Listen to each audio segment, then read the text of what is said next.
ছুটির দিনে একটু ভালো মন্দ খাবো না তা কী করে হয় বলো তো? প্রতিদিনের একঘেয়ে চিকেনকে সাইড করে দিয়ে আজ বানিয়েছিলাম মখমলি চিকেন। চিকেনের যে কটা রেসিপি ট্রাই করেছি আজ পর্যন্ত তার মধ্যে এটা বেস্ট ছিল, এটুকু হলফ করে বলতে পারি। মখমলি চিকেন কিভাবে তৈরি করলাম সেটাই আজ তোমাদের সাথে শেয়ার করব। চলো তাহলে দেরি না করে ঝটপট তোমাদের সাথে শেয়ার করি কী করে তৈরি করলাম এই চিকেনের রেসিপিটা। রেসিপি তৈরির জন্য আমি 300 গ্রাম মতো চিকেন নিয়ে এসেছিলাম, শুধুমাত্র নিজের জন্যই করেছিলাম। চিকেনটা বেশ ভালোভাবে জল ঝরিয়ে একটা পাত্রে রেখে দিচ্ছি। এদিকে শুকনো খোলায় গোটা জিরে, ধনে, মৌরি, গোটা গরম মশলা আর 2টো শুকনো লঙ্কা দিয়ে বেশ ভালোভাবে হালকা লালচে করে ভেজে তুলে রেখে দিচ্ছি। এদিকে প্যানের মধ্যে দিয়ে দিচ্ছি একটা ছোট্ট বাটারটা দিয়ে এর মধ্যে বেশ ভালোভাবে মিশিয়ে দেব। বাটারটা গলে গেলে এর মধ্যে দিয়ে দিচ্ছি পেঁয়াজ, আদা, রসুন,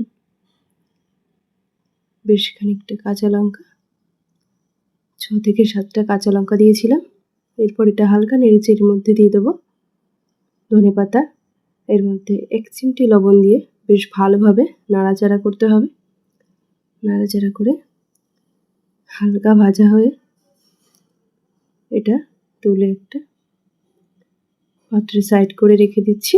এরপর একটা বাটিতে 5টা কাজু বাদাম, আমন্ড 4টে আর 5 থেকে 6টা কিশমিশ নিয়ে সামান্য জল দিয়ে ভিজিয়ে রেখে দিচ্ছি।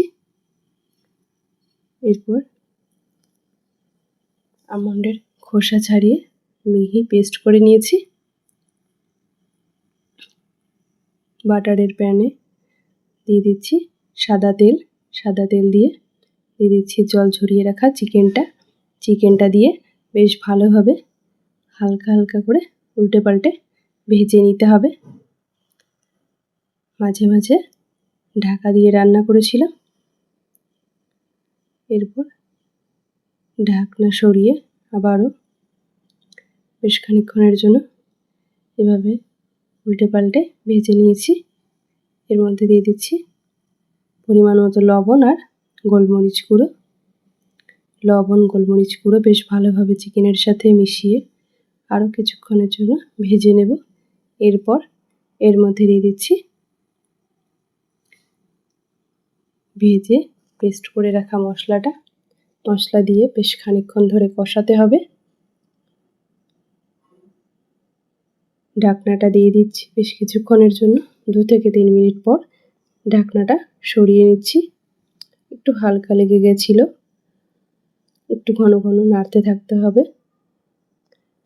এভাবে চিকেনের সাথে মশলাটা মিশে গেলে, মশলা কষানো হয়ে গেলে আমি মশলার বাটি ধুয়ে সামান্য পরিমাণ মতো জল দিয়ে দিচ্ছি এর মধ্যে।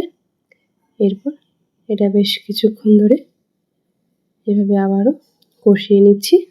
এরপর এর মধ্যে দিয়ে দিচ্ছি যে স্পেশাল মশলাটা আর কি তৈরি করে রেখেছিলাম, কাজু, আমন্ড আর কিশমিশ বাটা।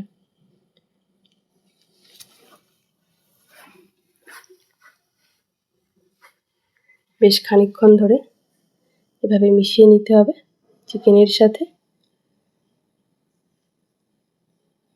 এরপর এর মধ্যে দিয়ে দিচ্ছি শুকনো খোলায় ভেজে রাখা মশলাটা। ওটা খুব মিহি করে পেস্ট করা ছিল না, হালকা পেস্ট করে দিয়েছিলাম। এরপর দিয়ে দিয়েছিলাম ধনেপাতা কুচিটা দিয়ে বেশ খানিকক্ষণ ধরে উল্টে পাল্টে নিলেই তৈরি হয়ে যাবে এই দারুণ টেস্টি মখমলি চিকেন। চিকেনের সাথে আমি প্লেন রাইস করেছিলাম।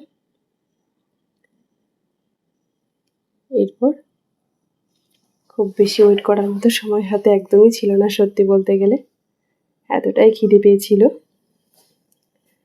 তাই খুব বেশি দেরি না করে চটপট খেয়ে নেওয়া যাক। রেসিপিটা কেমন লাগলো জানাতে কিন্তু একদম ভুলবে না। আর মাঝে মধ্যে তো এমন রেসিপি করাই যায় কি, তাই তো? হ্যাঁ, রেসিপিটা ভালো লাগলে লাইক, কমেন্ট আর শেয়ার করতে, সাথে অবশ্যই সাবস্ক্রাইব করতে কিন্তু একদমই ভুলো না।